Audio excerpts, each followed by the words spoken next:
What is up, Script Fam? We are back here today with another Series 9 deck profile. It is time to get down to the real stuff, the good stuff, the juice, exactly what you want to see. We're looking for tier 1 to 1.5 strategies straight out the gate, and today I have one for you.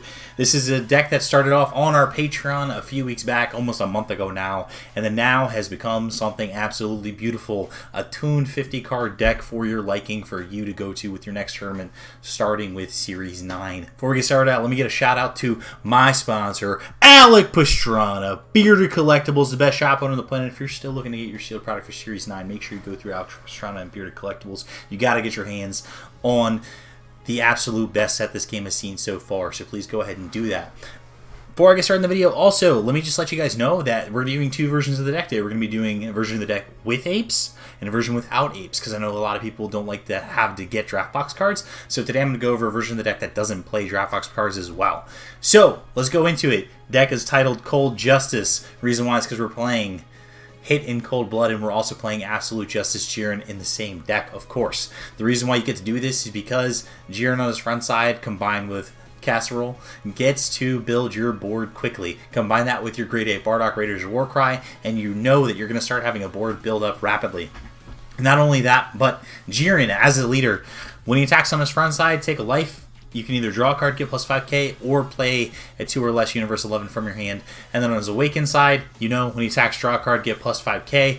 And then, on top of that, you have an Activate Main/Battle to take 1 life, and then you basically can't take damage for the rest of the turn as long as you have a Universe 11 card in play. And as you can see, this deck plays a plethora of Universe 11 cards. So, let's go over the deck, description, and goals. So, the deck itself is actually a tempo deck, and I know a lot of people just like look at Jiren's effects, but Jiren is actually one of, if not the best tempo leader in the game, because on his front side, he gives you multiple effects.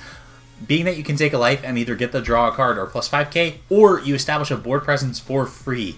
So you can play that 2-drop Casserole, which gets you another piece on your board, so then you start building a field by being able to leave your energy open. The deck also plays tempo cards like Crusher Ball, Frostedly Poison, and then Grade 8 Bardock Raider's Warcry is one of the best tempo cards in the game because it has such a great exchange rate for your opponent's attack. Opponent attacks you, you combo this into play, you rest one of their other battle cards, you draw a card. One of the best tempo cards in the game itself. So this deck, first and foremost, is a tempo deck. It wants to use its energy efficiently on both players' turns to be able to accomplish its goals and win the resource exchanges. That is what tempo is defined as in this deck itself. The next thing this deck is looking to do is it wants to build a board. Again, Jiren Leader allows you to do that. And Casserole, one of the most underrated cards talked about in this whole entire set, probably one of the best cards coming out of Series 9 to go with this archetype. When you play this card, you get to search your deck for a 1-cost Universe 11 battle card and place it into play with its skills negated for the duration of the turn. And then also when it dies, it has the same exact effect. So when placed into a drop area by a skill, you get to essentially use that. So then you can get out Kunchi, which just means that all your Universe 11 cards that cost 2 or less are going to have Barrier. So this deck plays Binary Blade, it plays Kunchi, and then it also plays Armin Vaughn, the blocker. So again, you're trying to establish a board of Barrier guys incredibly fast, and you can start doing this from turn 1 and beyond. And then so what you do, you get rewarded for doing this, and that's because of the top end that the deck plays. So, number 1, Hit in Cold Blood. This rewards you for the synergy. This rewards you for going into blue-yellow more than anything. Because since you're playing all the Universe 11 cards, you're getting to then play Hit in Cold Blood on turn 4, and if your opponent's already awakened, you get to do Max Punish, flip that leader back over, and they can't awaken again. And then, of course, combine that with Absolute Justice Jiren. So, now, the best part about playing 10-drop Jiren is not only how easy it is to access in this deck, but because of how punishing the card truly is. If your opponent opts to play any sort of counter in response, or if they use any energy on their turn, they're going to get max punished by Absolute Justice Jiren. So if they UI it, they're losing 4 of their energy. If they chomp with the Trickster, they're losing 2 of their energy. If they Frost Deadly Poison, well, they're okay. So, basically, as you can see, Absolute Justice Jiren, powerful top-end card. And then we also have Fu Shrouded Mystery, which is one of, if not the best cards right now. And then, as you know, as you saw on the deck list from before, the deck also plays Cell Xeno. The reason why we're playing the green-yellow Secret Rare, as opposed to playing something like Power Patara, is how easy it is to get 12. how easy it is to get Successor 12, especially by the 5th turn of the game. That is the reason why we're doing that. And then also, we'll take a look at our tech cards. We're playing 4 Senzu Beans, we're playing 2 Frost Deadly Poison, 2 Crusher Ball as well, and then we're playing 2 Zamasu Sacred Disbelief as our super combo combined with 2 Kakadis as our other super combo. So Frost Deadly Poison, you guys know the importance of this card. It rests anything that's coming into play, and then also negates the skills of something coming into play, and you draw a card. So great tempo card, and it's just really good as the game goes on and you have that open energy. And then Crusher Ball is just the more energy efficient way of doing that with the lower power level. So we're playing Crusher Ball as well. And then you'll also notice Vegeta Energy Salvo. This card actually has great synergy with Casserole because you can actually sack your Casserole, play your Energy Salvo, you get a blocker, you're going to draw a card, and then you're also going to get a 1-drop from Casserole back into play since you're putting it into your drop area from a skill. So great there. We're playing 2 Bojacks.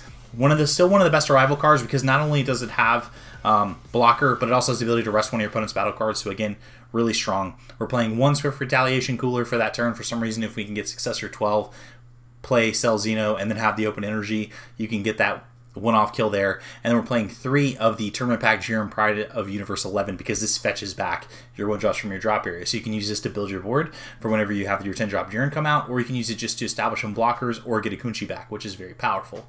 And then for removal, I'm playing 1 Belmont Double Devastation because, again, since you're going to have all these battle cards on board, you have the ability to sack them to be able to play Belmod. And once you do, Belmod, when it comes into play, you choose to one of your opponent's battle card and KO it. And he also has blocker. So Belmod, you're going to find out, probably one of the best cards to come out of this whole entire set because it fits in so many different archetypes, especially based around U11. So if you're playing green, yellow, or blue, yellow, I recommend playing some number of copies. Green, yellow, you're probably going to play like 3+. But in general, this is the version of the deck that plays apes. So now let's go over the version of the deck that does not play apes for all my friends out there. So a few differences you're going to notice. We're not playing apes anymore, so that means we're going to place our apes with Swift Warrior Dispo. This is going to allow us to, again, keep that tempo mindset, so playing cards on your opponent's turn and using your energy efficiently on their turn to be able to stop attacks. And best part about Dispo, also Universe 11 card. So synergizes with the rest of your strategy, again, helps getting the bodies on the board for hitting Cold Blood. And the other thing we did is we're playing 2 Vegeta's Final Flash. Card is great. This deck mostly is always going to have yellow energy, and it's going to have mono yellow energy or just blue yellow energy. So Final Flash is just a great card if you're ever playing against Evoker. Let's say it's turn 3 and your opponent plays a Vegeta and they think that they're safe, right? They think they're going to be okay. Well, you Final Flash it, you negate his skills, and then they're basically dead in the water. Or you can just lay there later in the game as well. Final Flash is something I've thought about playing in the main deck of the non-Apes version, but as of right now, it's closer to the sideboard within the 65 itself. And then we're playing an additional copy of our 1-drops, just again to generate more consistency among this list. Since we're not playing the more powerful cards, we have to opt for a more consistent engine. So we're playing 4 Kunchis and 4 Vaughns. We're still playing the same Destruction package, still playing 2 Crusher Ball, still playing 2 Frost Deadly Poison, still playing 2 Zamasu. Secret Rare, if you don't have access to the Secret Rare, I recommend playing additional piece of removal, whether it be the new yellow 3-drop kill spell, or you want to play another copy of Belmod, you can, or you can play the 4th Jiren Pride of Universe 11 if you're also going to play that 2nd copy of Belmod, so you can just like recycle those 1-drops out of your drop area.